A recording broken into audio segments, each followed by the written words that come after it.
Olá, eu me chamo Maria e moro em Sorocaba, que fica em São Paulo. E moro aqui há bastante tempo, mas não sou natural daqui.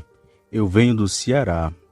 A minha chegada na cidade não foi nada fácil, pois no começo eu não conhecia ninguém e nem emprego eu conseguia. Mas não demorou muito até eu conseguir me estabilizar aqui. E como eu não tinha moradia fixa, o que me restava era morar de favor na casa de amigos. E foi assim por muito tempo, até eu me juntar com o Antônio, um homem que também era do Ceará, mas que veio para São Paulo e estava aqui há mais tempo que eu. Nos casamos e depois tivemos 2 filhas e fomos vivendo, mas as coisas foram ficando cada vez mais apertadas, pois as contas ficaram mais caras. E por isso tivemos que vender a nossa antiga casa para poder morar em uma casa com um preço melhor. E o Antônio tinha um amigo que lhe emprestou uma casa que era de sua família. E essa casa ficava em uma parte rural, era um pouco sombria, mas era boa de se viver. E foi lá que tudo aconteceu. O ano desse ocorrido foi 2003. Nós tínhamos acabado de nos mudar para nossa nova casa. E logo na nossa chegada, coisas estranhas aconteceram. A transportadora veio deixar nossos móveis primeiro e nós só fomos depois. E foi quando chegamos na casa que percebemos os homens muito aflitos e tensos, pois nenhum deles quis entrar novamente na casa depois do que aconteceu. 2 dos 5 homens que trabalhavam ali, naquela transportadora, viram a mesma coisa e acharam ser normal, só que não era. Os 2 viram uma mulher sentada perto da janela da casa. Os 2 achavam que fosse eu, e nem ligaram até verem o rosto negro daquela mulher, que só tinha escuridão, e dava para ver somente seu rosto, que se assemelhava com o de uma mulher. E depois disso, ninguém mais se atreveu a entrar na casa. E como nós não acreditávamos nessas coisas, entramos na casa. E foi tudo tranquilo naquele dia, apesar da casa ter uma aura bem pesada, e ocorreu tudo bem, mas logo nas noites seguintes, aquelas vozes começaram a sussurrar em nossos ouvidos, e as primeiras vítimas foram nossas filhas. Eu tenho 2 filhas, a Beatriz e a Alana.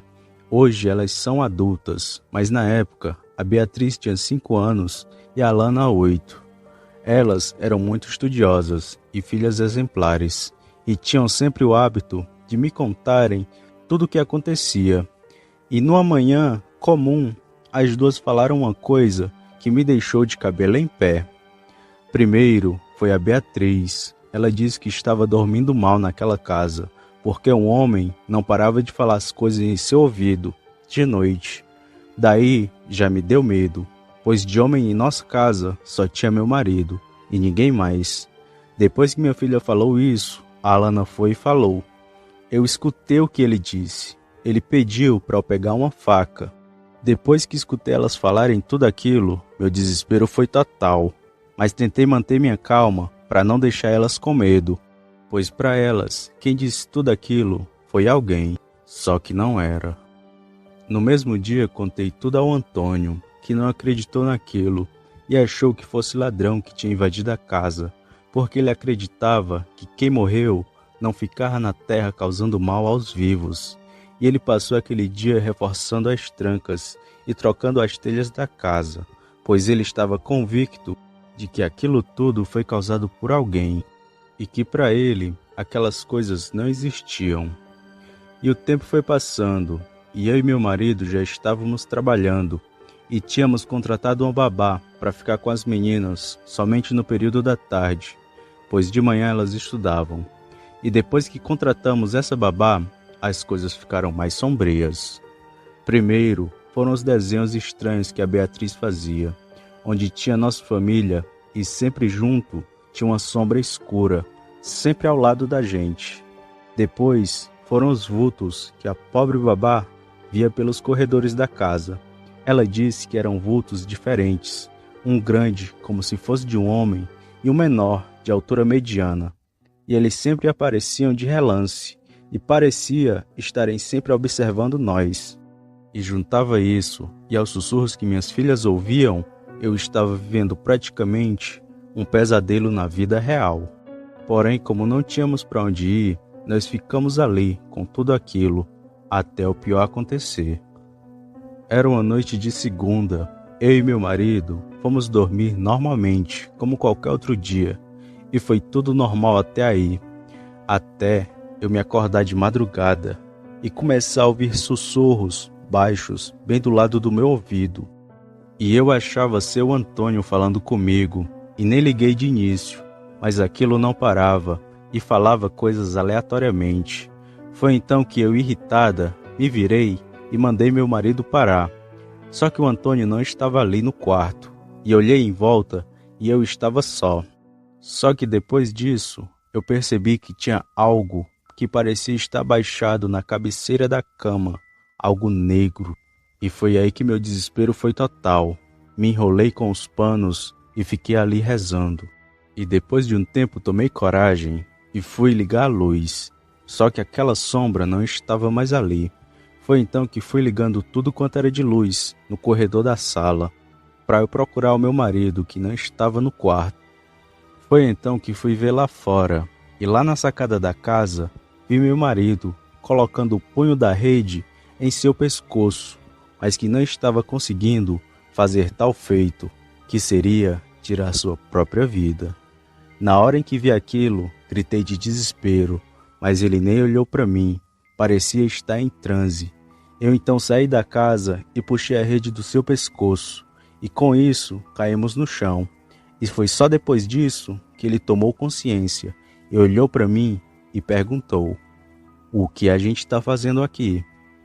Comecei a chorar depois daquilo, pois eu sabia que eram aquelas coisas que estavam fazendo tudo aquilo com a gente.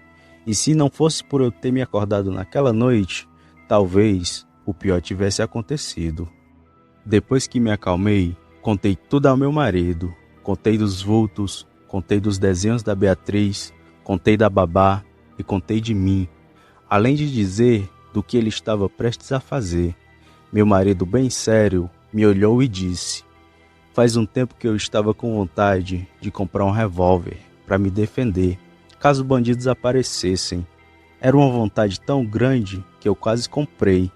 Parecia que tinha algo falando em meu ouvido para eu fazer tal feito.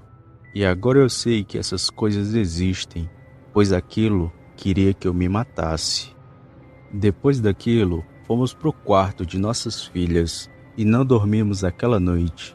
E no outro dia, a gente já foi se preparar para se mudar de novo. E meu marido foi devolver a casa para o seu amigo, e eu fui junto com ele.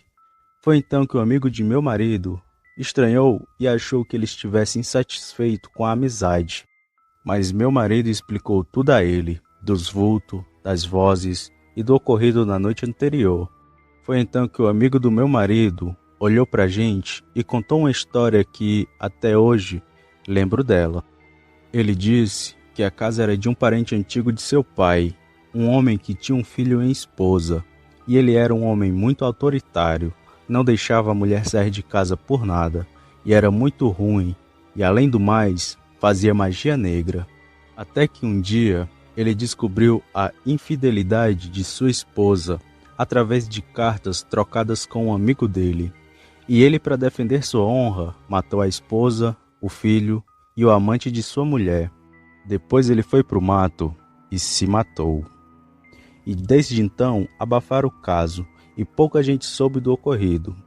E antes de nós, outras pessoas que moraram ali também presenciaram as mesmas coisas, vozes e vultos que sempre apareciam pela casa. Depois que ouvimos aquela história, o nosso medo foi maior ainda, pois estávamos morando em um lugar amaldiçoado, onde muita gente morreu. E talvez aquelas almas ainda vivessem por ali, vagando à procura da luz. Depois disso, o amigo do meu marido se virou pra gente e disse pra gente não contar aquela história a ninguém, pois a sua família era muito influente na cidade e eles queriam que ninguém soubesse daquilo. Nós então nos despedimos e fomos embora. E melhoramos bastante depois de chegar na nossa nova casa. Dava para notar até na convivência. E o tempo passou, minhas filhas cresceram, tivemos mais um filho e ficamos sem contar essa história por muito tempo, mas agora já contei a alguns amigos e também para familiares. E hoje, se duvidar, aquela casa ainda tá lá. E hoje, nem que me dessem todo o dinheiro do mundo, eu ia para aquela casa de novo. Muito menos passar de frente, pois aquelas pobres almas ainda vagam por lá.